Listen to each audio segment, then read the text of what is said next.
aquelas vacas gordas lá, quando estava com bastante comida, ele guardou nos celeiros, e depois, quando veio a fome, ele tinha como dar comida ao povo. Então, essa ideia, lá em Gênesis 39, ali para frente, você pode ler, que você vai ver essa história lá. Então, a gente precisa reaprender a administrar as nossas finanças. Eu acho que agora é um momento muito importante para a gente pensar nisso, porque isso vai trazer uma consciência, né, de como utilizar o nosso recurso financeiro. Eu acho que isso é uma dica, né, Letícia? Sim, com certeza. E de novo, né, o coletivo entra aí também, né? Tem o individual e tem o coletivo também, né? Que nesse momento a gente vai precisar contar com essas ajudas, né, dos outros, tanto para renegociar as coisas, né, quanto para ajudar o próximo, né? Sim. Porque tem muita gente que não vai ter mesmo o que fazer, né? E a gente precisa se disponibilizar para o outro também, né? Da maneira com que cada um possa contribuir, possa fazer, né? Não precisa ser só financeiramente, né? Mas nesse lado emocional também, que cada um pode contribuir para isso, né? Eu não sei, mas é um tempo, eu nunca passei por isso, né? Acho que a maioria também não. Mas de um tempo de pensar tanto no coletivo como esse. Né? Verdade. Repensar os ideais aí, né? Porque agora não existe mais divisão, né? Entre nós. Somos todos iguais. Aliás, eu acho que a humanidade estava precisando passar por isso, né? Nesse aspecto, né, de pensar no coletivo, né? Eu entendo que ainda a situação ela vai espremer um pouco mais ali na frente. Eu acho que essa realidade do coletivo ela vai se tornar mais visível para nós, porque a gente ainda está em nossas casas, em isolamento, mas eu como pastor que já estou rodando as casas aí, vendo as famílias, assistindo famílias, né? A igreja tem levantado mantimentos para famílias que já estão sem comida dentro de casa. Essa é uma realidade. Então, assim, isso é uma coisa que precisa ser trabalhado, né? Para a gente pensar no coletivo. E eu creio que esse momento é o tempo de aprender isso, né? De deixar a nossa individualidade, o nosso individualismo e pensar mais no outro. E esse é o Evangelho também, o Evangelho que nós pregamos, que nós ensinamos na igreja, né? Então tem tudo a ver com isso que nós estamos falando aqui. Mas tem uma outra pergunta aqui, né? O pastor Amauri, nosso amigo, pastor querido, ele está dizendo aqui: informações que são atualizadas em tempo recorde, risco de paranoia e dependência de algo que traga esperança, né? Essas informações que são atualizadas em tempo recorde, risco de paranoia e dependência de algo que traga esperança? O que você acha, Letícia? Cada um tem a sua maneira de se apegar a alguma coisa, né? Então é isso que eu falei, a gente vai arrumar de algum jeito para ir se sustentando nesses ideais que foram caindo, né? Então uns vão ver noticiário, outros vão pela fé, outros vão por várias ideologias aí, enfim, diferentes maneiras de lidar com as coisas, né? E aí sim, pode gerar paranoia em todos os sentidos de qual você escolher, né? Com certeza. Mas vamos aqui então pensar uma questão que agora está aí, o teu conselho da psicologia, acho que já trabalhou isso com vocês, né? Hoje é possível ter atendimento de terapia online. Como é que você está trabalhando, né? Isso está sendo buscado pelas pessoas. É possível ter atendimento de terapia online? Sim, o atendimento de terapia online já existe há um tempo, né? Muitos psicólogos já praticavam isso, né? Eu não praticava, não tinha essa... mesmo eu tenho um consultório, né? E só pelo consultório eu trabalhava. Não me interessava em atender online, nunca tive interesse. No entanto, agora que é o momento da gente rever as coisas, né? Eu tenho atendido online, né, meus pacientes e aqueles que quiserem também começar a análise, uma terapia online, e a gente pode atender, né, porque é interessante isso, porque a gente, como psicólogo, pode atender outras pessoas de cidades diferentes, de outros países, né? Então, às vezes o paciente muda também de cidade, a gente continua atendendo pela transferência, então isso é bem importante, né? A gente tem essa possibilidade, né? Então, é um recurso que eu experimentei agora e eu tô vendo que é muito importante e é muito interessante também, né? Continua a mesma coisa, porque o que faz função é a palavra, né? Então, a gente não precisa do corpo ali real para se fazer uma análise. Que é pela palavra, pelo simbólico que passa isso, né? Então, também dá certo. Que legal. E também aquela questão, acho que a gente estava conversando antes da live, né? A questão do sigilo, né, Letícia? Porque a questão de estar dentro de casa, né? Você tem que ter um lugar que você possa ser atendido e ter o sigilo. Você podia falar um pouquinho disso? Sim, verdade. O sigilo ele é fundamental para uma análise acontecer, né? Tanto com as crianças quanto com os adultos, adolescentes, né? E a gente está vivendo esse momento onde está todo mundo em casa e a gente precisa fazer terapia online. E aí, alguns casos não tem dado mesmo para terapia online, e aí também, com todos os cuidados, a gente vai tentar também ser presencial ou não, né? Para que o paciente não fique desamparado também nesse momento, né? Mas tomar cuidado com quem for fazer online, porque precisa estar sozinho, né? Às vezes as pessoas moram em apartamento e apartamento não tem uma acústica que traz um sigilo aí, né? Então, alguns casos eu tenho adaptado também, tem saído, tem ido no carro, tem ido um desce do apartamento, fica para ficar um sozinho. Né? Legal. Com as crianças eu tenho feito, as que querem, as famílias que querem, né? Eu tenho feito atendimento online também com as crianças e tem dado muito certo, tem tido resultados bem legais, interessantes na dinâmica de cada criança, mas tudo dentro de um sigilo, não aprofundo conteúdos específicos das crianças, por exemplo. Certo. Porque eles estão com... Tem todo um cuidado aí assuntos que a gente não vai poder abordar nesse momento com a criança. Olha que legal, né? Só você vê uma realidade que a gente não sabe, não conhece, né? E a Letícia tem trazido aí para nós. Então é possível fazer terapia online. Agora, tem uma outra pergunta aqui, Letícia. Para quem tem filhos especiais, né? Como podemos orientar as famílias para poderem interagir com seus filhos, né? Eles estavam talvez numa instituição como a PAI e agora estão reclusos dentro de casa. Como orientar esses pais, né, nesse momento? Sim, então, eu trabalho em uma instituição pública, né, com as crianças que têm autismo, né, e cada instituição, pelo menos aqui, cada instituição decidiu uma coisa individual, né? Então, a minha instituição onde eu trabalho, decidimos por atendimentos também, né, online.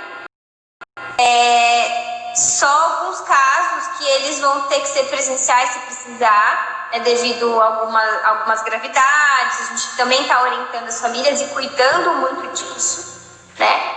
Mas porque é importante eles manterem o tratamento, né? E manter as famílias com orientação, com orientação de brincadeira, crianças. Isso é de uma forma geral, né? Todo mundo está passando por isso, que a gente tem orientado os pais. Mas eu tenho feito os atendimentos, sim, e eu acho que isso é bem importante, manter uma rotina com eles, não com excesso de informações, mas manter algo aí, né? E a gente poder ajudar essas famílias a construírem isso que está sendo diferente, né? Você falou de rotina, tem uma pergunta aqui. É importante manter uma rotina nesse momento? Porque assim, o que eu tenho percebido é que as famílias também mudaram os horários, né? Tanto é que eu mudei a escola bíblica dominical, que era 9 horas, eu mudei para 10h30 da manhã. O pessoal está dormindo muito tarde, né? E está acordando tarde. Então é importante manter uma rotina nesse momento? Bom, isso é de cada família, da cultura familiar, né? De uma forma geral, é importante que o mínimo de uma rotina se mantenha, né? Principalmente para as crianças, na verdade, né? A rotina de alimentação, de banho, de algumas tarefas da escola, né? De sono, as rotinas básicas para uma criança seria importante que se mantivesse, né? Para os adultos, a rotina ela é importante porque ela também organiza a gente como ser humano, né? Então, a gente tem um objetivo, a gente tem um horário para cumprir as coisas, né? O que faz com que a gente não fique só deitado na cama, né? O que faz a gente querer levantar da cama e produzir, né? Legal. Então, a rotina ela é importante por isso. No entanto, tem muitas coisas, né, que estão sendo ditas também. Faça isso, faça aquilo, lê tantos livros, lê não sei o quê, vê tantas coisas, vê tantos filmes, o que gera também um excesso de produção, né? E a gente tem que tomar cuidado com isso também, porque nós estamos no momento, sim, de repensar, de refletir sobre nós mesmos, né? Refletir sobre o contexto familiar. Então a gente precisa de tempo também para viver esse momento. E quando a gente coloca muita informação nesse momento, a gente não para nem para pensar sobre isso, né? E aí tampa essa falta que existe, né? É uma falta que a gente está vivendo, né? Tanta falta não deixa ninguém se frustrar para a gente não pensar sobre isso. Mas logo os sintomas eles começam a aparecer, né? De uma forma ou de outra, as coisas explodem, né? Muito interessante, nós estamos chegando quase ao final. Peraí, pai, tem um final aqui. Atividade física vai ajudar, né? Ele perguntou. Sim, é importante que se mantenha também uma atividade física nesse momento. Tanto pela questão corporal quanto pelas questões psíquicas também, né? Que faz com que a gente movimente o nosso cérebro aí, né? Tá certo. Que a gente precisa, tá? Letícia, agora nós temos que ser mais rápidos e mais objetivos aqui nas respostas, só para a gente não deixar os nossos ouvintes aí na mão. Mas tem uma pergunta aqui, né? Quais os pontos positivos e negativos desse confinamento das famílias? Quais os pontos positivos e negativos? Bom, os pontos positivos, na minha visão, é que a gente está sendo levado a pensar no outro, né? Como a gente se relaciona com o próximo, de que forma a gente fala com o outro, como a gente age com o outro que está próximo a gente, né? Então, os pontos negativos são... Eu acho que a própria limitação do contexto aí, né? Por exemplo, os adolescentes que a gente ia falar, acho que não vai dar tempo, né? Não, vamos falar um pouquinho. Vamos falar um pouquinho. Vai falar? Vai dar tempo. Tá. Vai ser depois. Mas pode falar, filho. É que muitas vezes, como a gente está muito junto, todo mundo em casa, os conflitos que começam a aparecer, se a gente não tem um suporte para isso, e nesses momentos que a gente entra com uma terapia, por exemplo, né, para lidar com todas as questões que a gente não no dia a dia, a gente, às vezes, depois eu resolvo, depois eu vejo isso, né?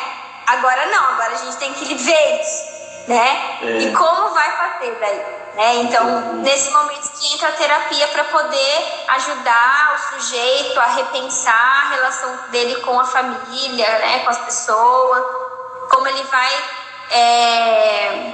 se organizar nisso mesmo, né? Nesse pensamento aí, né? Tá certo. O pastor França, eu vi, ele colocou aí uma pergunta, né? Como lidar com aquelas famílias que não têm internet, que não têm os recursos de mídia, né? E que os espaços são pequenos. Fazer, né, Letícia? É uma realidade da maioria dos brasileiros aí, né? É um desafio, né? Um desafio grande, né? Tem muita coisa disso, né? E acho que por isso que a gente também precisa falar, porque muitas coisas a gente não sabe também como fazer. É essa a questão. A gente está no coletivo para pensar junto, estratégias juntos disso, de uma saída para isso. E é isso que coloca as pessoas em desespero, que assim, mas o que eu vou fazer? Eu não sei o que fazer. Eu também não sei o que fazer. Vamos pensar junto, né? Legal, muito bom. Acho que entra o papel da igreja também, né, de contribuir com as famílias aí, né, e a gente pensar, como a Letícia disse, juntos. Bom, rapidamente, você tem 2 minutos aí para falar sobre a adolescência. Adolescente não sabe viver no ócio. Eles não aprenderam a viver muito tempo no ócio. Não sabe ficar sem fazer nada. Nós criamos então eles estão querendo sair de casa, estão querendo ver amigos, estão irritados, trocando horário, as tarefas e os afazeres de casa eles não querem fazer. E aí, Letícia, você precisa dar a resposta para essas famílias.